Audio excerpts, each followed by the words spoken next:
2022 Schaumberg, NARBC, Flawless, Crested Geckos, doing it as big as possible. So we brought out 200 plus Crested Geckos, some of our most high-end stuff that we're working with, all different types of lines, all different types of genes, and we're doing it big. That would be one of the most insane expressions of the lily without being completely whited out with coverage. But you see that base pattern seeping through. And it's only going to add more and more coverage, but awesome structure, awesome little guy. Actually, probable girl. We have 3 of them in those lines, and we figured we could offer that one up. The other one we actually just offered up to US Art as a donation. So we got to give back to those who support you. US Art is supporting us huge by fighting for our rights. So we just gave away pretty much a $6,000 gecko. What's up, guys? Brian from Altitude Exotics here, helping out the Flawless Crested Geckos crew, their booth at Schaumberg. I had a couple. This is my section of Brian's picks. I wanted to highlight a couple for you.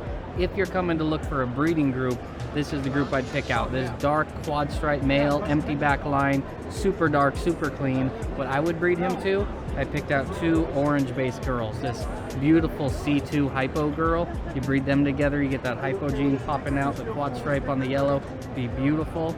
And then this girl as well. That tiger markings, the reverse pinning. Again, you breed that C2 from that dark quad stripe into that. Those lines are crisp, they will pop. You put those 3 together, nice little breeding trio, you can't go wrong.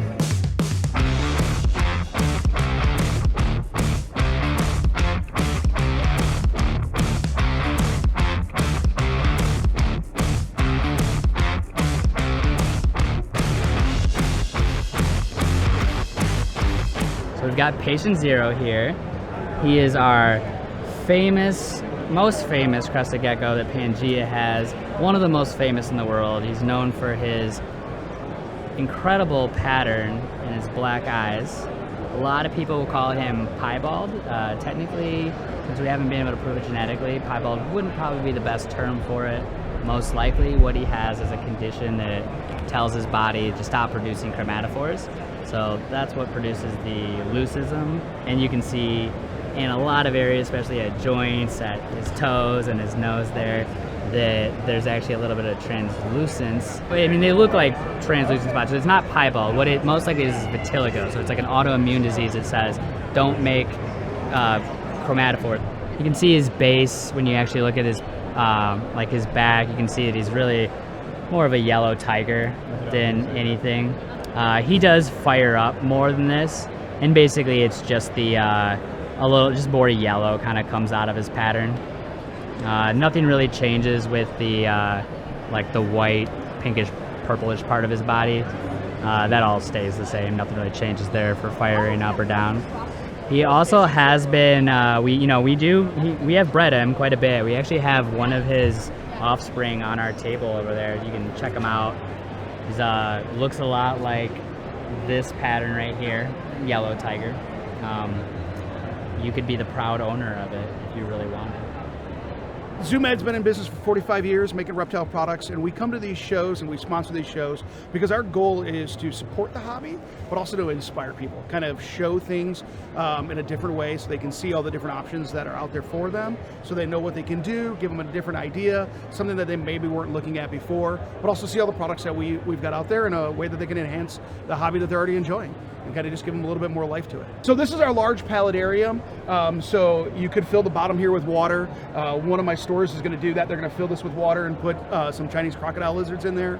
And so it just gives them that ability to have kind of that dual nature to it. So water down on the bottom and then land up on top and showing everything off on here.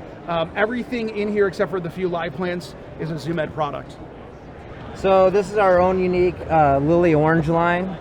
Where we have a phantom lily orange. We call it a double phantom because it's a phantom, but it also has the orange phantom over the white.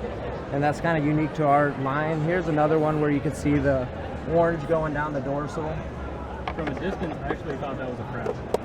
It looks like it. Yeah, we believe that we may have that within that line. Here's another one that has that not fired up. So that's one line. So right now what we're working on is getting this into our Anxanthic line. And so this is our Lily and Xanthic.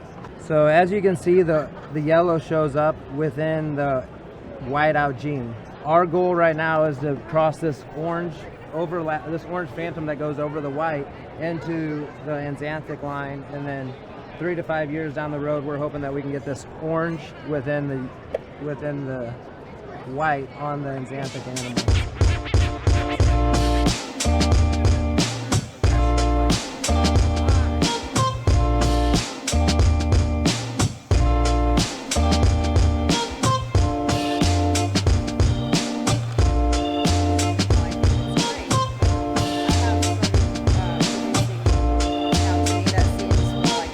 When he fires up, you can see the contrast on his sides better.